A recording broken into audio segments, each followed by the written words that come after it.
നമോസ്തുതേ. ശരണാഗത ദീനാർത്ത പരിത്രാണപരായണേ സർവസ്യാർത്തിഹരേ ഗൗരി നാരായണി നമോസ്തുതേ. നമസ്തേസ്തു മഹാമായേ ശ്രീപീഠേ സുരപൂജിതേ ശംഖചക്രഗദാഹസ്തേ മഹാലക്ഷ്മി നമോസ്തുതേ. കാളി കാളി മഹാകാളി ഭദ്രകാളി നമോസ്തുതേ. കുലം ച കുലധർമ്മം ച മാം ച പാലയ പാലയ. വാഗർത്ഥാമിവ സംവൃത്തൗ വാഗർത്ഥ പ്രതിപത്തയേ ജഗതഃ പിതരോ വന്ദേ പാർവതീ പരമേശ്വര. സ്വതവേ സ്ത്രീകൾക്ക് അഥവാ പെൺകുട്ടികൾക്ക് നല്ല കറുത്ത് ചുരുണ്ട് ഇടത്തുകിൽ നല്ല ഭംഗിയായിട്ടാണ് പറയുക. പക്ഷെ കലികാലത്ത് പറയും കാമിന്യ കേശശൂലിന്യ. എന്താ അർത്ഥം എന്നറിയാം? പുരുഷന്മാര് തലമുടി നീട്ടി വളർത്താൻ തുടങ്ങും. ഇതൊന്നും ഞാൻ പറയല്ല കേട്ടോ, എന്നെ അത് നോക്കി പഠിപ്പിക്കണ്ട, ഞാൻ പറയല്ല.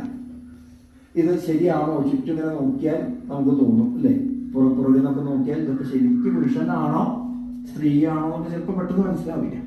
അതുപോലെ സ്ത്രീകൾ ആഭരണങ്ങൾ അണിഞ്ഞാലാണ് ഭംഗി പറയും, പക്ഷേ പുരുഷന്മാർ അല്ലേ.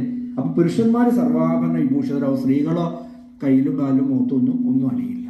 അങ്ങനെ കുറെ വ്യത്യാസകരമായ, അല്ലെങ്കിൽ നമുക്ക് അമ്മമാരൊക്കെ കേൾക്കുമ്പോൾ പക്ഷെ ഞെട്ടിപ്പോകുന്ന ലക്ഷണങ്ങൾ പറയും. ഒറ്റ സൂചന മാത്രം, കലികാലത്ത് 5 വയസ്സുള്ള പെൺകുട്ടികൾ അമ്മമാരായി തീരുന്ന കൂടുതലൊന്നും. എല്ലാവരും വളരെ ആകാംക്ഷയോടുകൂടി ആഞ്ജനേയസ്വാമിയുടെ മുഖത്തേക്ക് നോക്കുക. അപ്പൊ എന്താ, പോയ കാര്യം നടന്നോ? സീതാദേവിയെ കണ്ടോ? എന്താ ഉണ്ടായത്? എന്താ? ഹനുമാന്റെ മറുപടിയിലാണ് ഞങ്ങളുടെ ഒക്കെ ജീവൻ. ഇപ്പോഴാണ് ആഞ്ജനേയസ്വാമിയുടെ ഒരു ഔചിത്യം നമുക്ക് മനസ്സിലാവുന്നത്. ശ്രദ്ധിക്കണേ. യഥാർത്ഥം പറഞ്ഞ നമ്മളെല്ലാം കുരങ്ങനായിട്ട് അവിടെ ഇരുന്നോളൂ അല്ലെ. ഹനുമാൻ ഇതിന്റെ വരികയാണ്. അപ്പൊ നമുക്കറിയണം എന്ത്, ഹനുമാൻ സീതയെ അറിയണം. നമ്മളാണ് ഹനുമാന്റെ സ്ഥാനത്ത് വെച്ചാൽ പറയും, കണ്ടോ വെച്ചാൽ പറയും, പറയാം അല്ലെ. നമ്മൾ തുടങ്ങാൻ പറയാം. ഈ തോക്കിന്റെ ഇടയിൽ കയറിയിട്ട് വെടി വെച്ച് ഞാൻ പറയുന്നത് കേൾക്കും. ഞാൻ ഇവിടെ നിന്നിട്ട് ചാടി എന്നിട്ടോ ഓ ചാടാച്ചാലും പോലെ ഞാണ്ടൊരു ചാട്ടം ചാടിയിട്ട് ഇത് പറയൂ. അപ്പണ്ട് ഒരു പർവ്വതം അങ്ങനെ പൊന്തി വരുന്നു. മൈനാകാരണം ഒരു സാധനം കൊണ്ട് കഴിക്കാൻ പറഞ്ഞാണ് തേന്.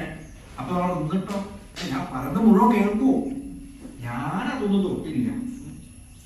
പിന്നെ അങ്ങോട്ട് പോയപ്പോഴാണ് പോവാൻ പറ്റാൻ അങ്ങോട്ട് കുതിക്കുമ്പോ പിന്നേക്ക് വരിക. നോക്കുമുണ്ട് ഒരു രാക്ഷസിനെ പിടിച്ചിട്ട് വലിക്കുന്നു. ഒരു ചവിട്ടിനല്ലേ. ഇങ്ങനെയൊക്കെ പറയുമ്പോൾ നമുക്ക് അറിയേണ്ടതൊന്നുമല്ല. നമുക്കിപ്പോ എന്താ ആദ്യം അറിയേണ്ടത്? എന്താ കണ്ടു